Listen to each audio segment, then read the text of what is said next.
y amén. Gracias. ¿Puede tomar su lugar, por favor? Esta tarde tenemos un tema que es muy importante, pero sobre todo es trascendente para el desarrollo de nuestra vida cristiana. Y le he puesto por título Embajadores del Reino. Diga conmigo, embajadores del reino. Una vez más, embajadores del reino. Le voy a comenzar esta conferencia haciéndole una adivinanza. A ver si usted se la sabe. Y dice así: adivina, adivinador. Tú tienes algo que Dios te dio derecho a usar y casi nunca usas. Y Dios te lo dio para que pudieras ser un embajador de su reino. ¿Qué es? ¿Qué Dios me ha dado el derecho de usar y rara vez uso?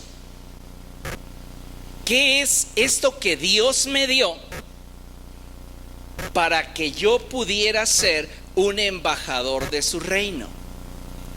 Piense. ¿Opciones? Veamos lo que dice la palabra del Señor en Hechos capítulo 19. Vamos allá. Hechos capítulo 19. Me encanta que cada uno de ustedes se da cuenta que ha recibido algo del Señor y que rara vez usa. Debería esto cada día de animarnos y desafiarnos para que lo que Dios nos da no sea un talento enterrado. ¿Se acuerdan ustedes de la parábola de los talentos? ¿Qué hizo aquel que recibió solo uno? Fue y lo escondió, lo guardó. Y lo que Dios nos da, amados hermanos, es para la edificación del reino de los cielos. Más allá que para nuestro deleite, más allá que para nuestro disfrute, aunque en el ejercicio de la voluntad de Dios siempre lo encontraremos el deleite y el disfrute. Todo lo que Dios nos da, todo lo que Dios nos concede, nos es dado con la intención de que su reino sea edificado. Hechos capítulo 19. Y vamos a comenzar a leer a partir del verso 11. Y dice la palabra del Señor lo siguiente: Dios hacía milagros extraordinarios por medio de Pablo. Qué impactante verso.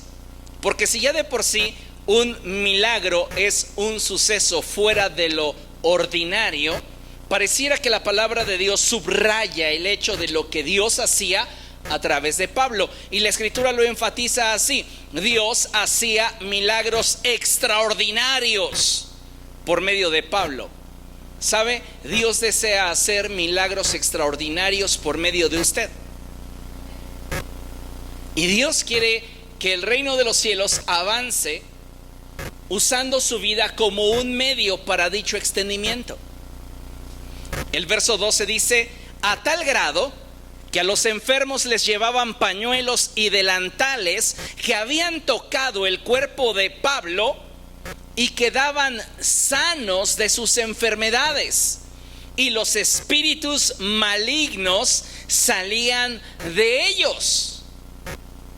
Algunos judíos que andaban expulsando espíritus malignos intentaron invocar sobre los demonios el nombre del Señor Jesús.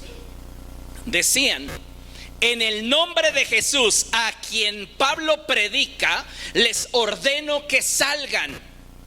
Esto lo hacían 7 hijos de un tal Esceva, que era uno de los jefes de los sacerdotes judíos.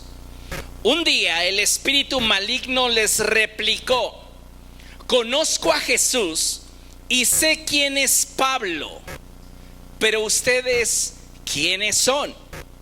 Y abalanzándose sobre ellos, el hombre que tenía el espíritu maligno los dominó a todos. Los maltrató con tanta violencia que huyeron de la casa desnudos y heridos. Cuando se enteraron los judíos y los griegos que vivían en Éfeso, el temor se apoderó de todos ellos y el nombre del Señor Jesús era glorificado. ¿Sabe qué es lo que hemos recibido de parte de Dios y casi nunca usamos? ¿Qué es aquello que Dios nos ha dado para establecernos como embajadores de su reino? La respuesta es sencilla: poder y autoridad en el nombre de Jesucristo. Hay poder en el nombre de Jesucristo. El problema es que pocas veces nos atrevemos a usarlo. Pocas veces nos atrevemos a movernos en la dimensión de autoridad que Dios quiere. Déjeme decirle que todos los hijos de Dios hemos recibido de parte del Señor poder y autoridad. ¿Para qué? ¿Para brillar? ¿Para ser el centro de atención? ¿Para ser el protagónico? No. Lo hemos recibido de parte de Dios para ser medios o canales a través de los cuales el reino de los cielos se manifieste. El problema que observo en la iglesia del siglo XXI, escuche esto, es que la gente que al cuerpo de Cristo pertenece tiene más puesta la mirada en lo que siente y quiere sentir. Hoy la gente está en pos de aquello que le haga sentir bien, en lugar de pararse sobre la convicción de que somos hijos de Dios y atrevernos a movernos en dicha verdad. El Señor Jesucristo, amados hermanos, después de haber resucitado, estuvo con sus discípulos por espacio de 40 días hablándoles acerca del reino de los cielos. Lo que me llama muchísimo la atención es que durante este periodo Jesús no sanó a nadie.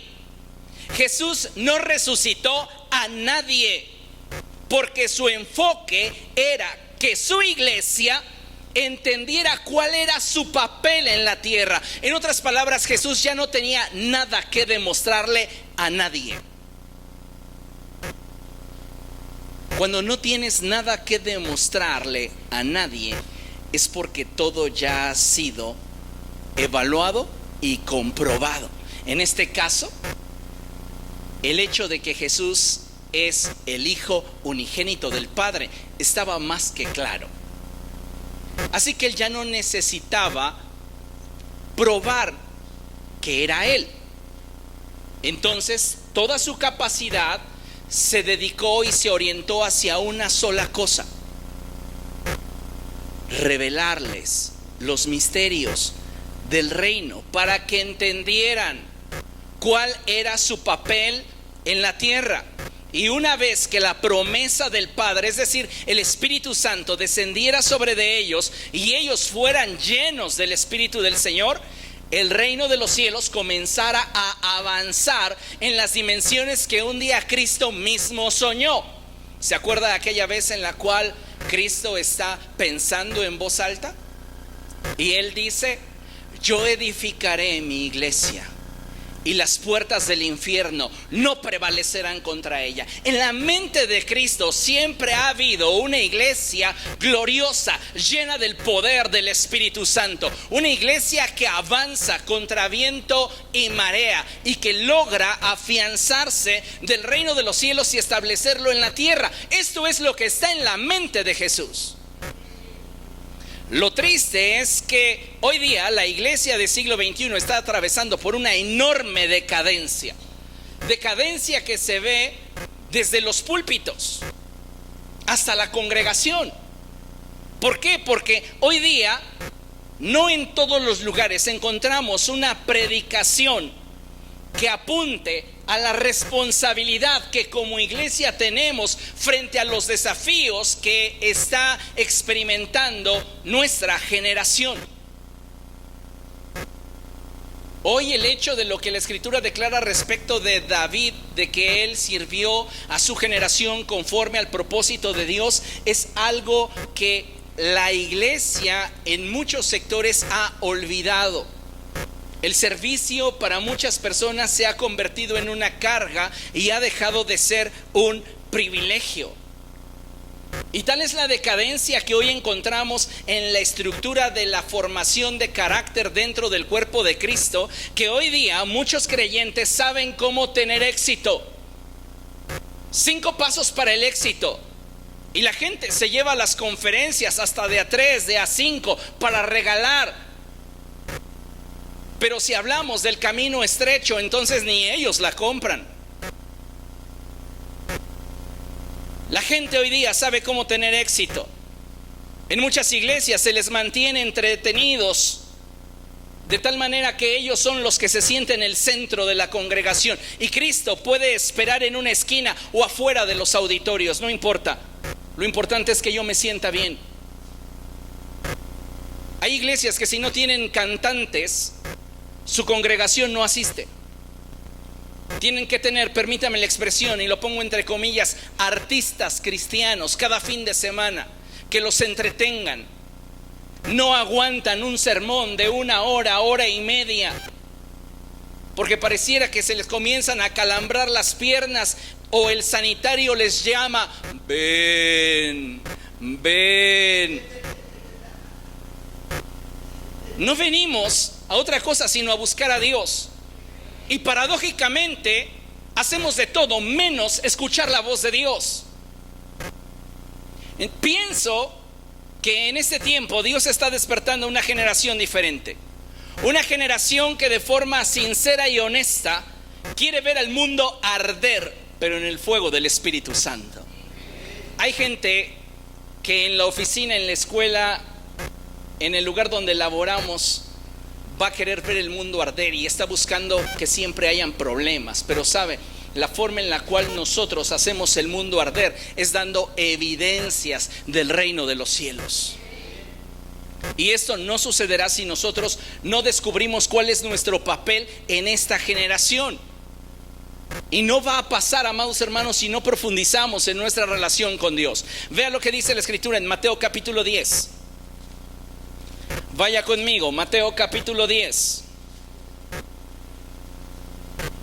versos 7 y 8. Dice la Escritura de la siguiente manera: donde quiera que vayan, prediquen este mensaje: el reino de los cielos está cerca. Sanen a los enfermos, resuciten a los muertos, limpien de su enfermedad a los que tienen lepra, expulsen a los demonios. Lo que ustedes recibieron gratis, denlo gratuitamente. La pregunta obligada es: ¿lo estamos haciendo? ¿Estamos predicando el evangelio en el lugar donde nos desenvolvemos? ¿Estamos sanando enfermos? ¿Estamos liberando endemoniados? ¿Estamos haciendo la diferencia o nos estamos dejando arrastrar con la corriente? No estamos realmente atreviéndonos a hacer un punto de cambio en las relaciones que tenemos. ¿Por qué? Porque no estamos ejerciendo el poder y la autoridad que nos ha sido concedido por Dios. El pecado nos neutraliza. El amor al mundo nos impide poder avanzar en la dirección que Dios quiere. Vea lo que dice Lucas capítulo 10, vamos allá. Evangelio de Lucas, capítulo 10, y leemos el verso 19.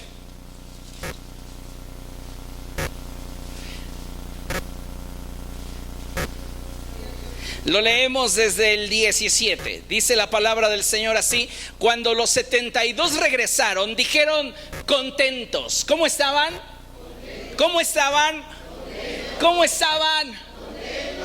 ¿Como usted o más? Oh, yo creo que más, ¿verdad? Usted contento. Contentos. Ahí dice contentos.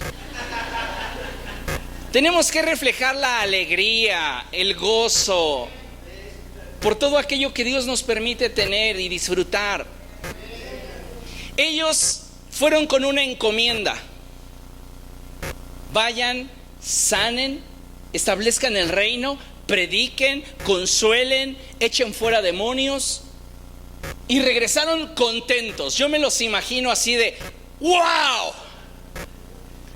Sonrientes, con sus rostros brillantes. Y le dijeron a Jesús: Señor, hasta los demonios se nos someten en tu nombre. ¿Y Jesús cómo responde? Como el Jesús de Televisa. Ya lo sabía. ¿Ustedes creen que así era Jesús? Cuando yo juego adivinanzas con Ana y le hago una adivinanza cualquiera, o juego con ella sumas y restas. Ana, si tengo 2 dulces y te regalan un dulce más, ¿cuántos dulces tienes? 3. Yo tengo que responder: ¡wow, Ana Laura! ¡Qué inteligente eres, hija! ¡Me sorprendes! Si no lo hago, se decepciona. Ahora no te alegraste. A veces creemos que Jesús no tiene emociones y que lo que a mí me emociona a Jesús no le importa. Y sabes, yo veo un Jesús completamente distinto, un Jesús completamente empático conmigo.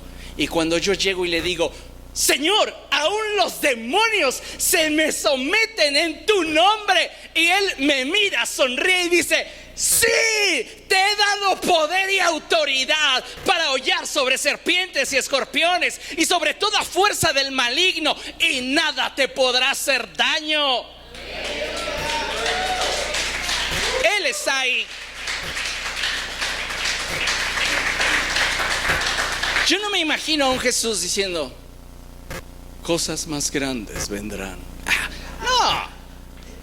Yo me imagino a un Jesús que realmente está impulsando a sus discípulos y sus pequeños logros los magnifica porque quiere formar en ellos identidad. Mi intención con mi hija es que tenga seguridad en ella y sea una mujer con una identidad firme. Por eso celebro su 2+1. ¿Comprende? Dios nos celebra. El problema es que en nuestra casa casi no hay fiesta, porque no ejercemos el poder y la autoridad que nos ha sido dado en el nombre de Jesús. Lo tenemos guardado, lo tenemos escondido. No hay que celebrar. No hay demonios gritándonos frente a frente: te voy a matar, no te metas conmigo. No estamos viviendo esa etapa en la que impones tus manos y el enfermo recobra la salud. Y no es porque Cristo haya dejado de ser el mismo ayer, hoy y siempre. No es porque la palabra de Dios haya perdido efectividad. El problema es que no estamos nosotros caminando en el nivel de poder y autoridad y de fe que Dios quiere. Escuche esto: para que la iglesia se mueva en la dimensión deseada por Dios, como hijos suyos, necesitamos profundizar en el ejercicio de nuestra autoridad. Tienes que aprender a ejercer autoridad. Y la autoridad nada tiene que ver con frases. La autoridad nada tiene que ver con formas, con a ver quién grita más fuerte, con fuerza, nada de eso. Pero antes de que avancemos en este tema de la autoridad espiritual, déjeme darle una ampliación del concepto que tengo de autoridad. Escuche. La autoridad la divido en 2 categorías principalmente. La primera categoría es la autoridad delegada. Esta autoridad está inherente a un cargo o relación. ¿Ok? La autoridad siguiente, la autoridad que va más allá, es la autoridad extendida. Esa autoridad es la que se desarrolla con base en el trabajo continuo. Y escuche esto: la primera categoría te ayudará a que la gente bajo tu autoridad te obedezca. Pero el segundo nivel o la segunda categoría de autoridad te va a ayudar a que la gente te quiera seguir. Son 2 cosas muy distintas. Cuando te mueves en la autoridad extendida, esa autoridad que tú has ido ganando con el paso del tiempo, con las experiencias, te dan realmente una consolidación en lo que eres dentro de la relación, dentro de la institución, que simplemente una autoridad que me fue dada debido a un cargo o a una posición dentro de la institución. Qué importante es que yo no me mueva solamente en esa autoridad inherente a mi posición. Soy hijo de Dios. He recibido de Dios autoridad porque la Escritura así lo dice. Se me ha dado derecho de ser llamado hijo de Dios. ¿Comprende? Hay en ello una autoridad inherente, pero yo necesito caminar con Dios para moverme en la autoridad extendida. Y entonces voy a tener la capacidad de ejercicio de poder y autoridad mucho más amplio que si solamente me conformo a aquella posición que me ha sido dada. Es importante que consideremos que la autoridad, para que ésta pueda ser ejercida de forma legal, requiere de derecho. El derecho es algo que se otorga en razón del vínculo que existe con la entidad o institución a la que pertenecemos. ¿Qué es lo que estoy tratando de comunicarte? Que tú puedes argumentar tener autoridad, pero no tienes la capacidad de ejercerla hasta que posees el derecho para hacerlo. Si no tienes derecho legal, podrás sentir que tienes toda la autoridad del mundo, pero no pasa nada. Los hijos de Esceva estaban empleando el nombre de Jesús, nombre que tiene poder y nombre que tiene autoridad. Recuerde lo que dice Pablo a los Filipenses: se te ha dado un nombre que es sobre todo nombre. El nombre de Jesús es un nombre incomparable en poder y autoridad. Ante el nombre de Jesús se dobla toda rodilla, en el cielo, en la tierra y debajo de la tierra. ¿Entiende? El nivel de autoridad y de poder que hay en el nombre de Jesús es incomparable, y tenemos la capacidad de accesar a ese recurso porque tenemos derecho, ya que somos hijos de Dios. Los hijos del tal Esceva no tenían derecho, y aunque estaban empleando ese nombre que es sobre todo nombre, la ausencia de derecho legal para poder ejecutar la sentencia sobre el demonio no les daba la capacidad de poder ejercer el poder. Muchos de nosotros tenemos, permítame la comparación, fuimos y sacamos la licencia de manejo sin tener carro y sin saber manejar. ¿Para qué la quieres? Pues nada más, un logro más en mi vida. ¿En serio? ¿Un logro más o un gasto más? Porque si no lo voy a usar, ¿para qué lo quiero? Ahorita vienen días de descuento y donde todas las tiendas van a ofrecerle a usted ofertas. Quédese con este pensamiento, por favor. Oferta que no necesita no es oferta. No gaste. Cierro mi paréntesis.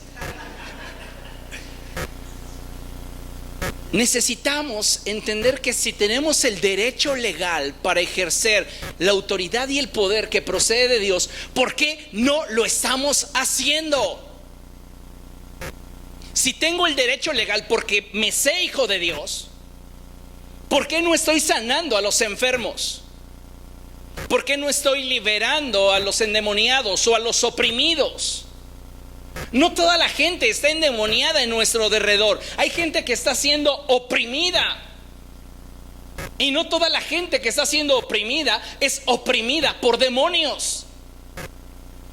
Hay gente que está siendo oprimida por las circunstancias que vive, por su entorno, por sus decepciones, por sus tristezas. Las guerras internas están generando caos en el corazón de estos. Y ahí es donde la iglesia debería intervenir y hacer la diferencia. Tenemos derecho legal. Dile a la persona que tienes a tu lado, tienes derecho legal. Vamos por favor a abrir nuestras Biblias, en especial aquellos que tengan Reina Valera. Vamos a consultar una cita y vamos a leer Juan capítulo 16.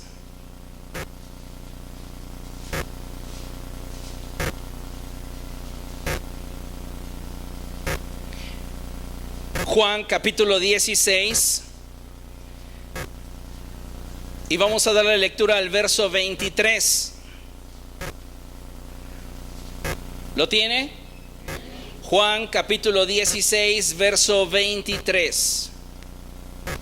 Dice la palabra del Señor: en aquel día no me preguntaréis nada. De cierto os digo, que todo cuanto pidiereis al Padre en mi nombre, os lo dará. Jesús está apuntando al tiempo futuro en el cual Él ya no estaría con sus discípulos. Y tiempo en el cual, mientras Él estaba presente, Él era el epicentro del mover de Dios. Cuando Cristo nos fuere quitado, Jesús dijo: el Consolador vendrá y Él los va a revestir de poder a cada uno de ustedes, de tal manera que ustedes se convertirán en el epicentro del mover del Espíritu Santo en toda la tierra. Y me encanta la forma en la cual la Escritura lo dice, porque el Señor Jesucristo está dejando en claro algo que Él tiene en mente y que a muchos de nosotros no nos ha caído el 20. Y es que al tener el derecho legal que como hijos de Dios nos corresponde, podemos ejercer poder y autoridad sobre toda fuerza del maligno. El problema es que no lo hemos entendido así. Dice la palabra de Dios: de cierto os digo, que todo cuanto pidiereis al Padre en mi nombre, usando el poder y la autoridad que hay en mi nombre, no por mérito propio de ustedes, sino siendo ustedes embajadores del reino, que pueden de alguna manera representar los intereses del reino de los cielos y ejecutarlos. Eso es muy interesante y muy importante. Porque si yo no estoy cumpliendo con mi labor de representar el reino de los cielos, le pregunto: ¿qué estoy representando?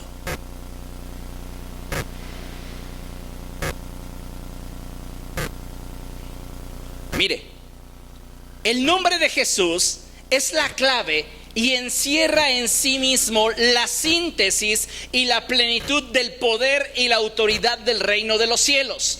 Y solo la iglesia tiene el derecho legal a utilizarlo.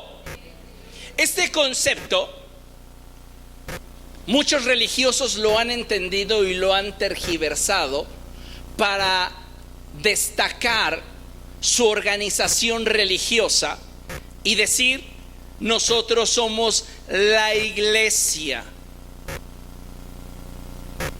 Y la religión popular se atañe dicho privilegio.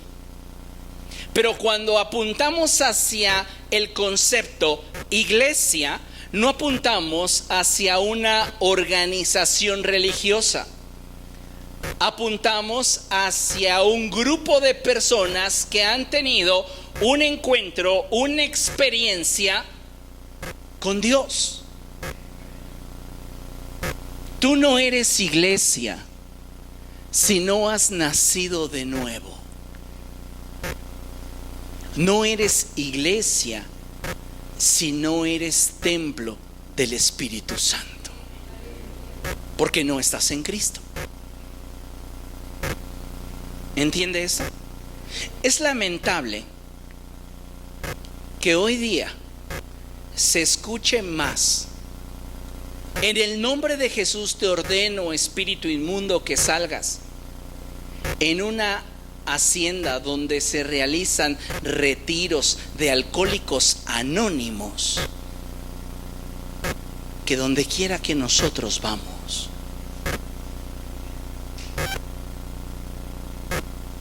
Y realmente no es que el padrino tenga autoridad y poder, no tiene derecho legal.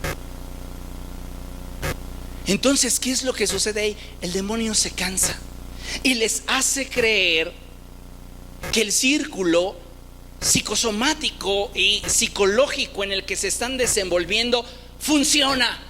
¿Para qué? Para mantenerlos ahí. Se cansa el demonio. Muchas veces un demonio va a querer pasar desapercibido. ¿Qué es lo que te va a decir? Que tal persona está endemoniada, que tal persona está siendo oprimida, que tal persona está siendo influenciada. El discernimiento de espíritus. Y esta es una dádiva que procede de Dios. El punto aquí es que todo esto que te menciono es parte de lo que te corresponde reclamar por derecho, pero no lo tenemos porque no nos ha interesado. En las haciendas donde hacen sus retiros, los grupos de cuarto, quinto paso, encontramos a gente teniendo experiencias sobrenaturales. Muchos de ellos quedan bien endemoniados. ¿Y qué sucede en nuestro caso? Lo que en muchas ocasiones refiero y hoy destaco es nuestra profunda ignorancia del tema y nuestra clara apatía ante las cosas de Dios. Preferimos interesarnos en construir un edificio que tenga aire acondicionado que en edificar el reino espiritual que no vemos. Y eso es lamentable y vergonzoso, porque a ti se te ha dado el derecho de usar el nombre de Jesús. Cuando usted y yo empleamos el nombre de Jesús, esto implica muchas cosas. Hay una serie de 2 discos que se titula así, El Nombre. Ahí les explico todo lo que implica decir en el nombre de Jesús. Pero básicamente y esencialmente es: me pongo en el lugar de Cristo ante el trono de Dios para pedir lo que Cristo pediría a través de mi voz y a través de mi sentir. ¿Se acuerdan cuando Jacob se presentó con Isaac para recibir y usurpar la bendición que le correspondía a Esaú? ¿Qué dijo Isaac? La voz es de Jacob, pero lo velludo es de Esaú. Y como Jacob había recibido de parte de Rebeca las vestiduras de su hermano, entonces Isaac le dijo: acércate para olerte. Y olía a Esaú. Y entonces fue que lo bendijo. Permítame la expresión, lo pudo engañar Jacob porque Isaac estaba ciego. Pero Dios no está ciego. Y a Dios no lo puedes engañar.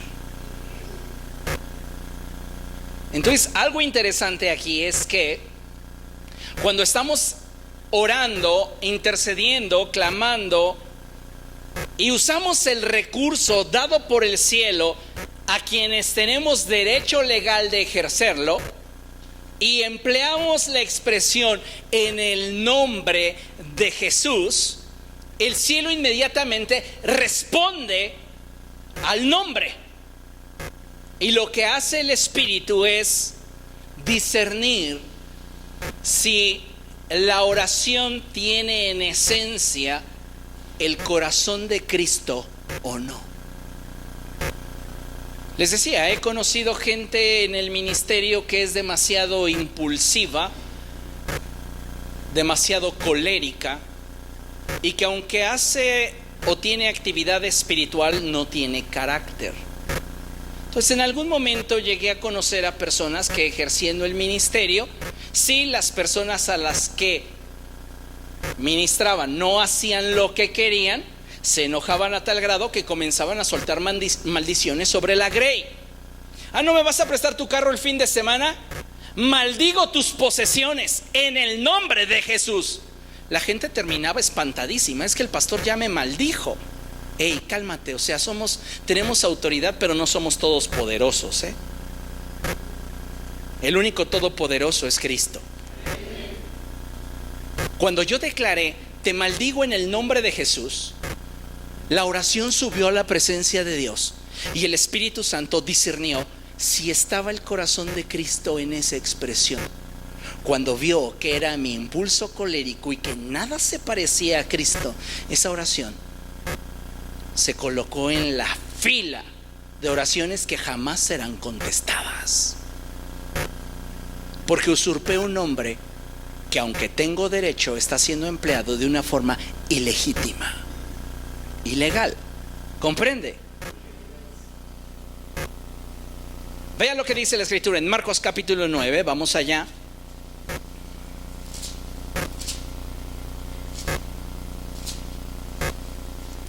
Marcos capítulo 9,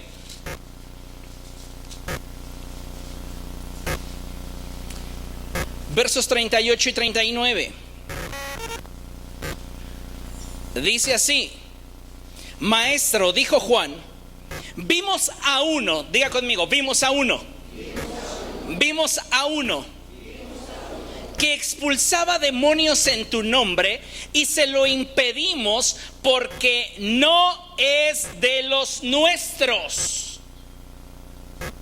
Maestro, ese no se congrega con nosotros. Le dijimos, hey, no tienes por qué andar expulsando demonios puesto que tú no eres de nuestra iglesia. Apoyados en el concepto de que mucha gente considera que la iglesia es una estructura organizacional y no un individuo dotado y avalado por el cielo. ¿Entendemos?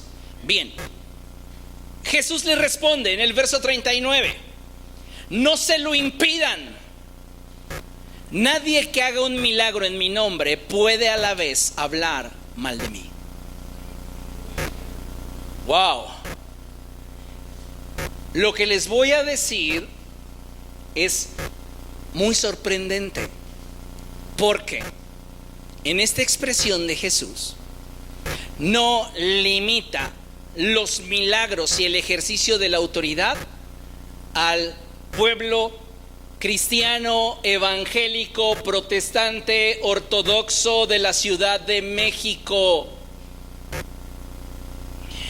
Entonces, ¿puede un sacerdote de la iglesia popular realizar un exorcismo de verdad? Sí. Si está caminando en unidad con Cristo, sí. Es más, puede haber gente que esté orientada equivocadamente en su doctrina, pero viva más santamente que muchos que conocemos la verdad. ¿Comprende? No puedo cerrarme a decir, no, solo el cristiano evangélico protestante y que pertenezca a mi AR. Ay, déjese de cosas. Puede echar fuera de... No, Jesús está diciendo, no tiene que ver con su posición física. Tiene que ver con la posición del corazón. Y si el cielo le está concediendo a ese hombre ejercer un derecho que ustedes no están dispuestos a ejercer, déjenlo, porque el cielo lo está respaldando.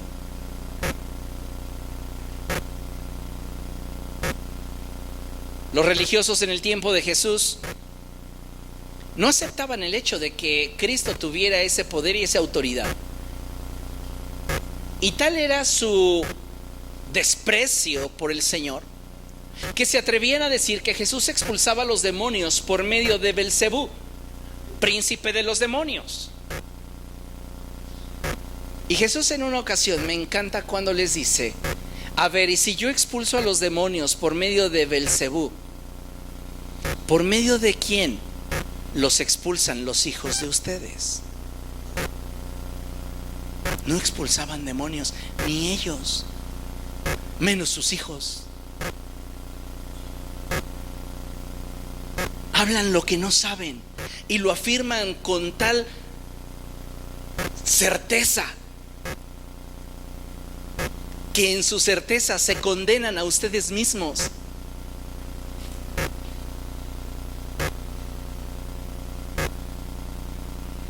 Consideremos lo que sigue. Para usar el nombre de Jesús y ejercer su poder y autoridad requerimos, quiero hablarte de 8 cosas que considero básicas para poder movernos en poder y autoridad. Así que es bien importante que estemos bien atentos a esto. Vuelvo a leer el título y dice: para usar el nombre de Jesús y ejercer su poder y autoridad requerimos, número 1, ser hijos de Dios. Si soy hijo de Dios, tengo derecho legal para ejercer la autoridad de Dios y el poder del Espíritu Santo. ¿Puede una persona que pertenece a la religión popular ser un hijo de Dios? Sí, y más que muchos que están en la iglesia cristiana evangélica protestante. Sí. Es más, solo para despertar su celo, he conocido gente que está en la religión de los testigos de Jehová, que tiene mayor apego por descubrir la voluntad de Dios en las Escrituras que muchos cristianos que durante semanas no abren su Biblia para leerla. Mormones que dejan sus familias para venir a evangelizar esta nación. Y usted no puede suspender su agenda para hacer algún evento que glorifique a Jesucristo. No, mi agenda es primero. Pues ¿cómo? ¿Se da cuenta por qué no está habiendo trascendencia? ¿Impacto? Otros sí pueden dejar su tierra, su casa, su parentela para venir a este país y buscar evangelizar a la gente con los métodos que usted quiera, correctos o no, pero están haciendo algo que está relacionado con su fe.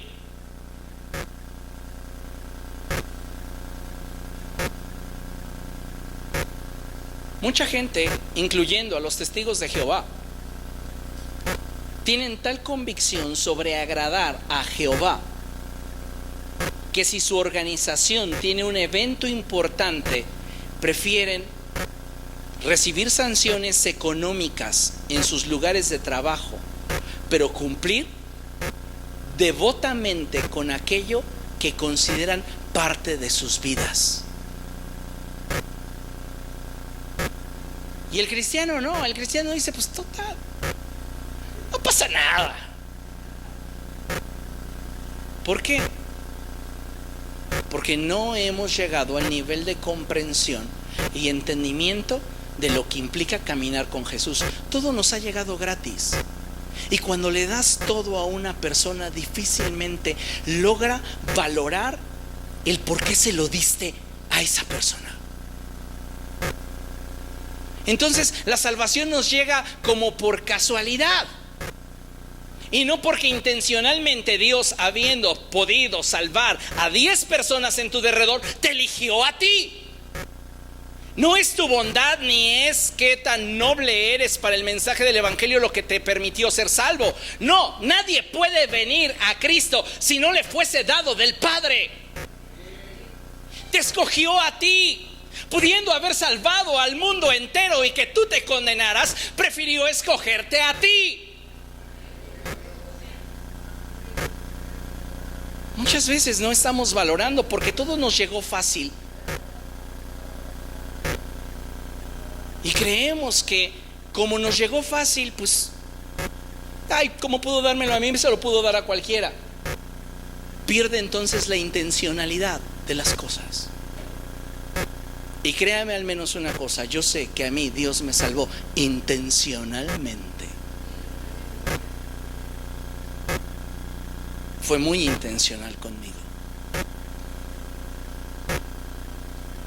¿Qué necesito aparte de ser hijo de Dios? Si soy hijo de Dios, esto me da derecho legal. Y entonces puedo ejercer la autoridad de Dios y el poder del Espíritu. Necesito ser lleno del Espíritu. Ya tengo el acceso a la presencia de Dios, pero necesito buscar la llenura del Espíritu Santo, porque solo en la llenura del Espíritu Santo tendré poder. Hechos 1:8, pero recibiréis poder cuando haya venido sobre de vosotros el Espíritu Santo. ¿Cuántos de ustedes han sido bautizados en el Espíritu Santo y fuego? No me diga. Pero si usted ya lleva demasiado tiempo, es decir, más de 6 meses en el Evangelio, y no ha tenido una experiencia sobrenatural con Dios en la intimidad de su habitación, debería comenzar a buscarla con desesperación. Porque en los congresos todos se alocan, en los congresos todos se tiran, en los congresos todos se avientan. Pero ¿qué has tenido genuinamente ahí en el secreto de tu habitación? En tu armario, o en tu cama. No tenemos poder, por eso no hay nada que eche a andar el vehículo de la fe. Tenemos un auto nuevo, pero no tiene gasolina. Necesitamos ser llenos del Espíritu Santo. Tercera cosa, necesitas aprender a vivir bajo autoridad. Aprender a vivir bajo autoridad. Tienes que vivir bajo autoridad. ¿Por qué? Porque al vivir bajo autoridad, esto nos dimensiona. Te das cuenta la posición que ocupas de acuerdo al modelo jerárquico al que perteneces. Cuando hay gente que no sabe vivir bajo autoridad, es persona que se cree siempre la parte más alta de la pirámide, y realmente el mundo no funciona así. Cuando una persona no sabe vivir bajo autoridad y no sabe cuál es su posición dentro de la estructura jerárquica, suele ser una persona que continuamente se va a equivocar al intentar emprender o hacer aquello que en su poder está. ¿Por qué? Porque continuamente va a rebasar los límites. Por eso es importante aprender a vivir bajo autoridad, porque esto nos dimensiona. ¿Se acuerdan ustedes de aquel centurión que llegó con Jesús y le dijo que su criado estaba enfermo? Jesús le respondió intencionalmente: vamos a verlo, voy a tu casa. Y ese hombre, como sabía vivir bajo autoridad,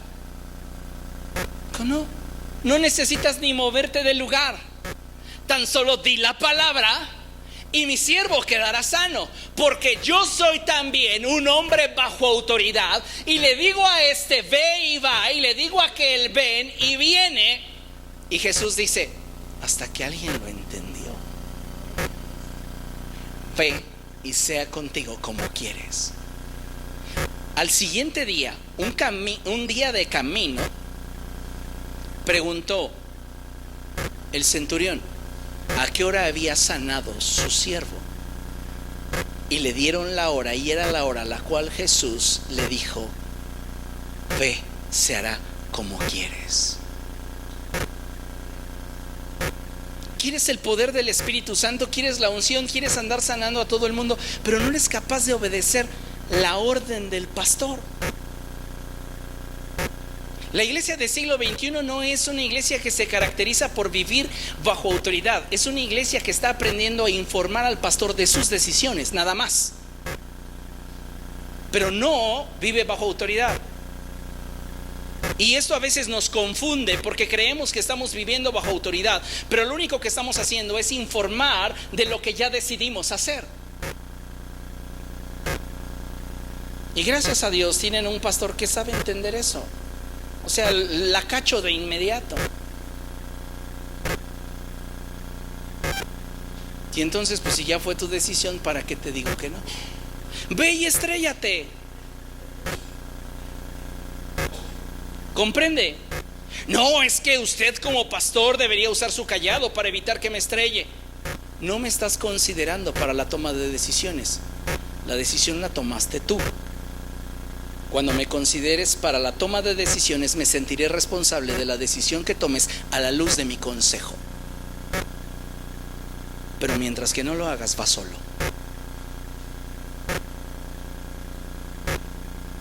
Así como soy autoridad, también sé que tengo límites y tengo que respetar su libre albedrío de usted. Y si usted no quiere vida pastoral, ¿quién soy yo para imponerme? Si no me impongo con mis hijos. ¿Comprende? Entonces, necesitamos aprender a vivir bajo autoridad, porque nos dimensiona, nos hace saber realmente dónde estamos y de qué somos capaces. 5. Necesitamos tener una vida consagrada a Dios. ¿Por qué hay ausencia de poder y autoridad en la iglesia? Porque no estamos consagrándonos a Dios. Recuerde que si algo hace división entre Dios y nosotros, son nuestras iniquidades, nuestros pecados forman una barrera entre Dios y nosotros, y entonces ya no puede fluir la bendición de Dios. ¿Ok? Me brinqué el 4, vamos al 4. Necesitamos vivir en comunión con Dios. ¿Por qué? Porque el vivir en comunión con Dios nos da revelación. Tú no vas a conocer el latir del corazón de una persona hasta que estés lo suficientemente cerca como para oír el ritmo que produce su corazón bajo determinadas circunstancias. Yo puedo saber de una persona, pero dista mucho de conocer a esa persona. Y muchos de nosotros sabemos de Dios, pero lamentablemente no conocemos a Dios. No estamos lo suficientemente cerca como para descubrir sus motivaciones y sus porqués. Por eso tenemos conflictos continuamente con las decisiones de Dios. Dios me dijo que no. ¡Ah, qué injusto! No. Si estuvieras más cerca, podrías oír su motivación. Pero es que no me agrada lo que está decidiendo. Si estuvieras más cerca, podrías hacer preguntas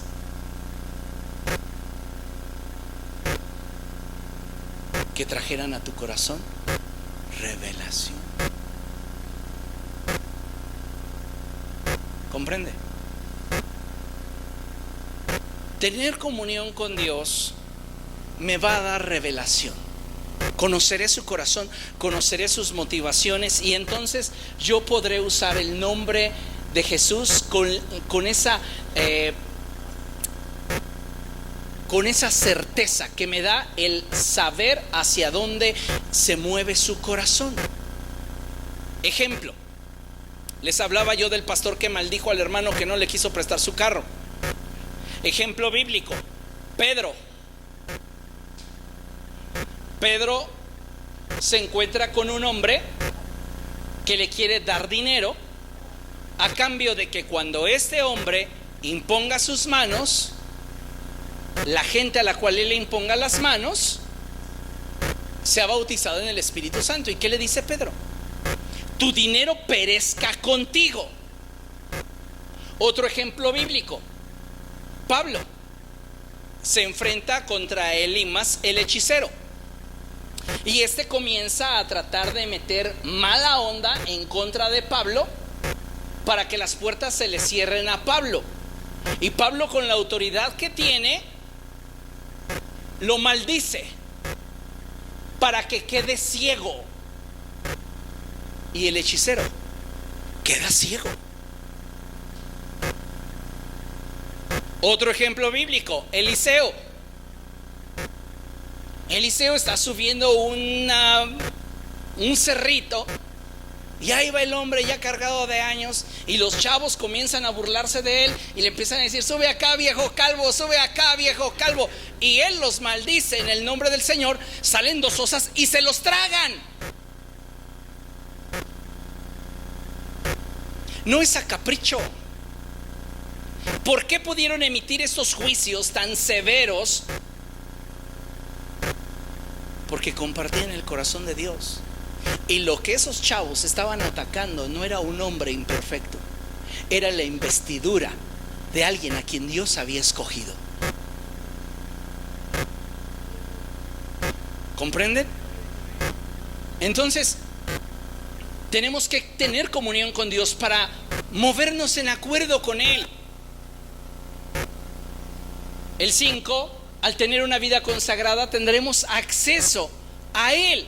Un acceso directo, un acceso pleno. El 6, necesitamos tener una motivación pura. Cuando tú dices en el nombre de Jesús, el cielo también evalúa tu motivación. Recuerdo hace años haber estado con un joven, y este joven le gustaba jugar vencidas. Entonces se ponía en una mesa y decía: vamos a ver quién tiene el brazo más fuerte. Y cada vez que le iban ganando, él gritaba: en el nombre de Jesús. De todos modos perdía. Tu motivación para emplear el nombre de Jesús debe de ser pura, porque el cielo también lo evalúa. Y si lo que te está motivando es el ser el protagónico, no vas a tener buenos resultados. Puede ser que Dios, por respaldar su palabra, haga el milagro, pero después a solas vienen las consecuencias peores. Mira, es poco lo que Dios puede hacer para disciplinarte en público, comparado con lo que hace cuando están tú y Él a solas. Es poco. A veces pensamos que, ay, pues tal persona hizo lo malo y Dios no le está disciplinando públicamente, pero íntimamente no sabes. Y el caso bíblico y ejemplar es Moisés. Tiene autoridad para darles de beber a la comunidad. Agarra la vara y en lugar de obedecer a Dios, se enoja con la comunidad y les dice: bola de pecadores, ¿qué debo de hacer? ¿Que brote agua de una peña para darles de beber a ustedes y a sus animales? Agarra la vara y le da 2 varazos a la roca, y Dios hace el milagro. Pero después le dice: ven, vamos a hablar. No me santificaste frente a la congregación, no entras a la tierra prometida. Pero Señor, no entras. Dale tu liderazgo a Josué. Ni tú ni Aarón van a entrar. Tu motivación tiene que ser pura. Otro caso bíblico: David. David y sus hombres tienen hambre y se acercan al santuario. Y ahí el sacerdote le dice a David: no tengo nada que poderles ofrecer, y lo único que tengo es el pan de la proposición.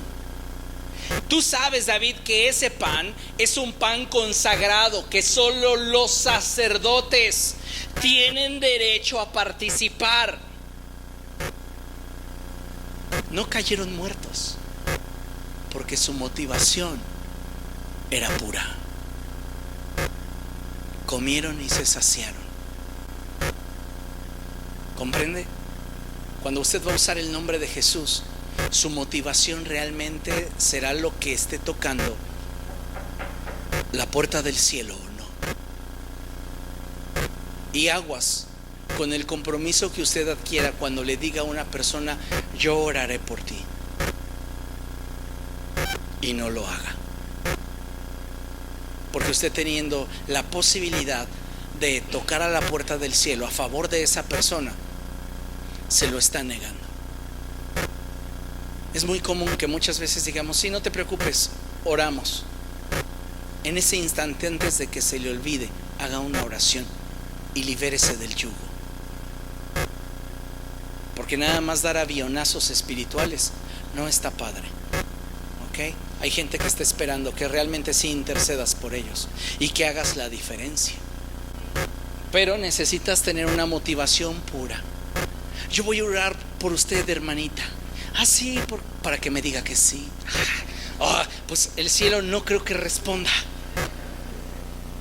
De ahí entraríamos a un tema polémico, que lo pongo como paréntesis y no lo voy a desarrollar, ¿ok?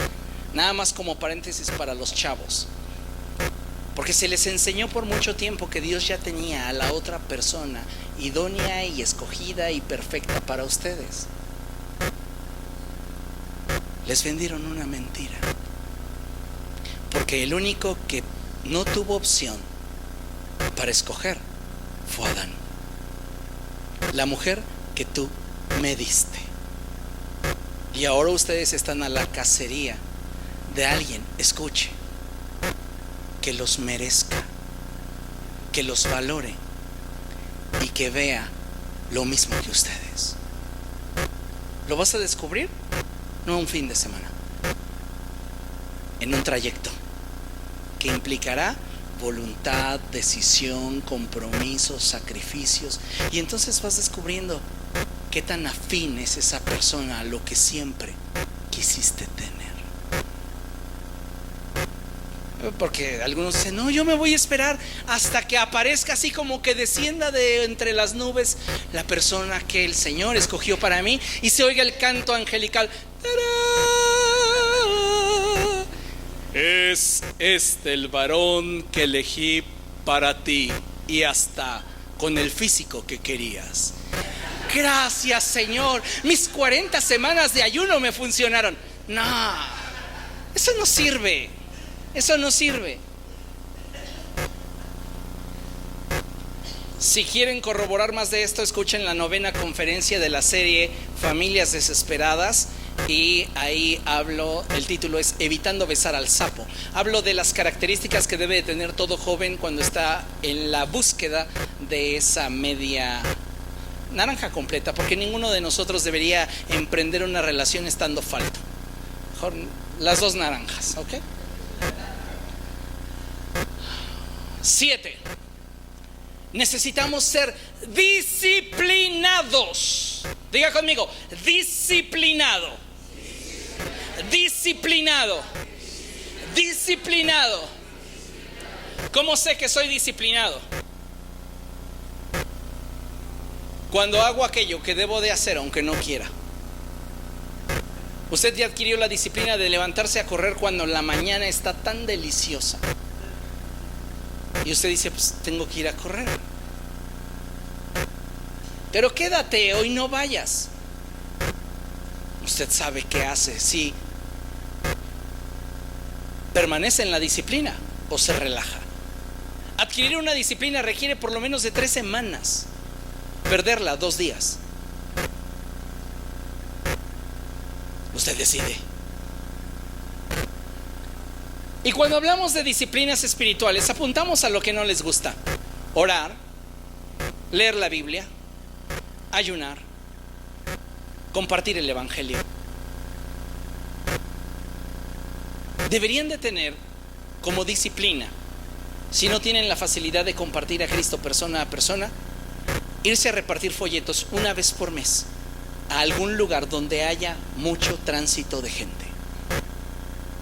No espere a que la iglesia los tenga, cómprelos usted. Todo queremos. ¿No quieres que te dé el... ¿Todavía hay bonos en el metro? ¿Todavía usa bonos o abonos? ¿Qué era? ¿Tarjetas? ¿Ya usa tarjetas? ¿O todavía es el boletito de plástico? Ya tiene rato que no me subo con uno de esos.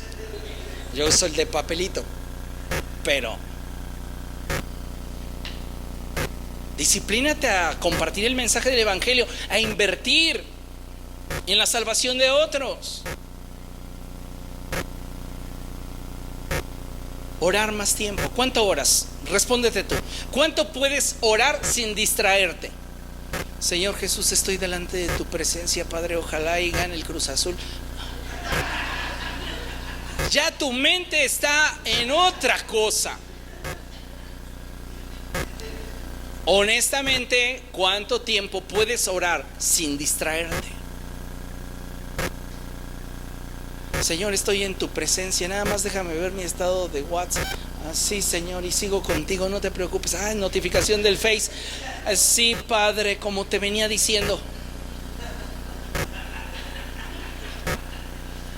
Algunos de ustedes no son millennials y por eso no se ríen, pero ¿qué tal piensan en el trabajo, en el esposo, en los hijos, en los frijoles, en las deudas?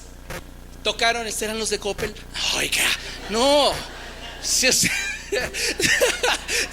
está con el Señor, tiene que estar bien ahí. Tiene que ser disciplinado. La disciplina siempre nos da visión. Una persona que no tiene disciplina en su vida, no le creas lo que te dice. No tiene visión. Porque como ve ahorita en esta dirección, mañana ve en aquella dirección, pasado ve en la otra dirección. No tiene disciplina en su vida. La gente disciplinada es gente generalmente que tiene una visión amplia, no solo de la hora, sino que ya está preparando el mañana. La gente disciplinada, cuando toma una decisión hoy, es porque ya está construyendo mañana. 8, importantísimo, debes de tener humildad. ¿Por qué? Porque la humildad te prepara para un no.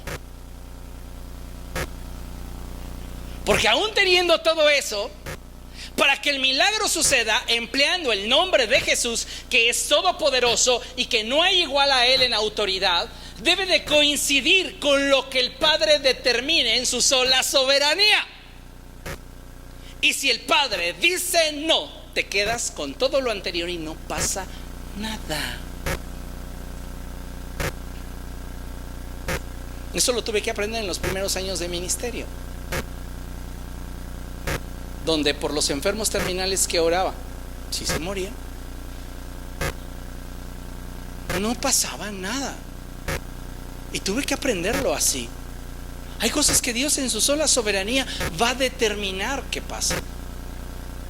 Por eso debo de tener humildad para inclinarme ante Él y decir, sea como tú quieres. Porque si no tengo humildad, voy a creer que ya porque soy su hijo, porque estoy lleno del Espíritu, porque sé vivir bajo autoridad, porque tengo comunión con Él, porque me he consagrado a Él y porque mi motivación es pura y porque me he disciplinado, Él me lo debe. No. Jamás podremos hacer a Dios deudor. Él sigue siendo el soberano. Por eso Él es el Altísimo. ¿Ok? Bien, concluimos con esto. Vamos a abrir nuestra escritura en Marcos capítulo 9. Vaya allá en la Reina Valera, preferentemente quien lo tenga. Marcos capítulo 9.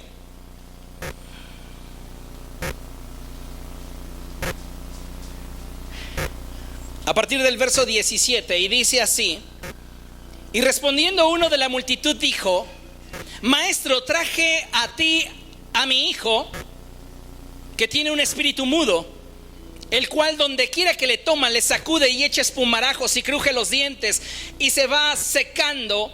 Y dije a tus discípulos que lo echasen fuera y no pudieron.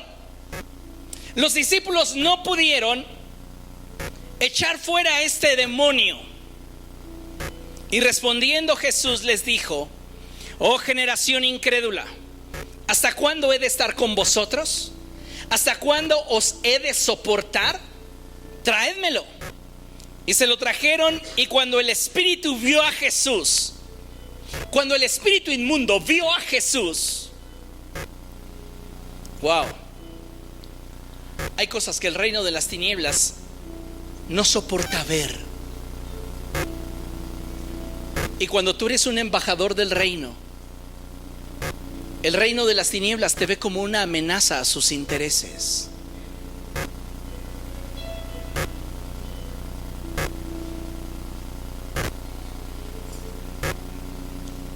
Y cuando el espíritu vio a Jesús, sacudió con violencia al muchacho, quien cayendo en tierra se revolcaba, echando espumarajos. Jesús preguntó al padre: ¿cuánto tiempo hace que le sucede esto? Y dijo: desde niño. Y muchas veces lo echa en el fuego y en el agua para matarle. Pero si puedes hacer algo, ten misericordia de nosotros y ayúdanos. Jesús le dijo: si puedes creer, al que cree todo le es posible. E inmediatamente el padre del muchacho clamó y dijo: creo, ayuda a mi incredulidad. Y cuando Jesús vio que la multitud se agolpaba, reprendió al espíritu inmundo diciéndole: espíritu mudo y sordo, yo te mando, sal de él y no entres más en él. ¿Nota la expresión? Porque él no dice en el nombre de Jesús, porque él es Jesús. Por eso dice: yo te mando. El que tiene toda la autoridad y todo el poder en su mano. Yo te mando, sal de él y no entres más en él. Entonces el espíritu, clamando y sacudiéndole con violencia, salió y quedó como muerto, de modo que muchos decían: está muerto. Pero Jesús, tomándole de la mano, le enderezó y se levantó. Cuando él entró en casa, sus discípulos le preguntaron aparte: ¿por qué nosotros no pudimos ejercer poder y autoridad como lo hiciste tú? Y él le respondió: este género con nada puede salir sino con oración y ayuno. En estas expresiones de Jesús, este género con nada puede salir sino con oración y ayuno, nos habla de todo aquello que mencionamos en la lista anterior, y fue el que él se sabía hijo de Dios, el que él estaba lleno del Espíritu, el que él sabía vivir bajo autoridad, el que él estaba viviendo en comunión con Dios, que él tenía una vida consagrada a Dios, que su motivación era pura y que su disciplina espiritual estaba vigente. Y su corazón estaba preparado para hacer lo que Dios quería que hiciera. Amén. Leemos la lámina. No siempre veremos los mismos resultados al usar el nombre de Jesús. Por eso es importante que para ser efectivos en el ejercicio de la autoridad y el poder que nos ha sido dado como embajadores del reino de los cielos, dependamos de la dirección y estrategia que Dios determine darnos. Unos ciegos llegaron a Jesús y le dijeron: maestro, queremos ver. Y Jesús, tocándolos, les dijo: conforme a su fe se ha hecho. Esos hombres abrieron sus ojos y vieron a Jesús. Otro ciego se acercó a Jesús y le dijo: maestro, quiero ver. Y Jesús, sacándolo de la ciudad, hizo barro con su saliva y se lo untó en los ojos y lo envió a que se lavase en un estanque. Y el hombre regresó viendo. Otro caso, otro hombre. De igual manera Jesús efectúa el milagro de forma diferente. Le dice incluso: ¿ves? Y ese hombre dice: veo a los hombres, pero como grandes árboles, como si fueran copas muy altas de los árboles. Jesús vuelve a orar por él y el hombre recibe plenamente su sanidad. La estrategia y la dirección que Dios nos dé para ejercer la autoridad y el poder que nos ha sido dado es importantísimo en el resultado. Pero si no ejerces la autoridad y el poder que te fue dado, no va a pasar nada. ¿Comprende? Así que la intención de esta predicación es que usted, a partir de este día, comience a verse como ese embajador del reino de los cielos. Y ante toda circunstancia, ante toda situación, sepa que en usted hay poder y hay autoridad. ¿Quiere crecer en ello? Tenga en consideración los puntos que hoy tratamos. Pero véase como tal. Véase como tal. El poder está centralizado solamente en Dios. Y de ahí en fuera el Espíritu Santo puede convertir a cualquiera del cuerpo de Cristo en el epicentro del mover de Dios. Pero usted debe de tomar una decisión. Amén. Póngase de pie, vamos a dar gracias.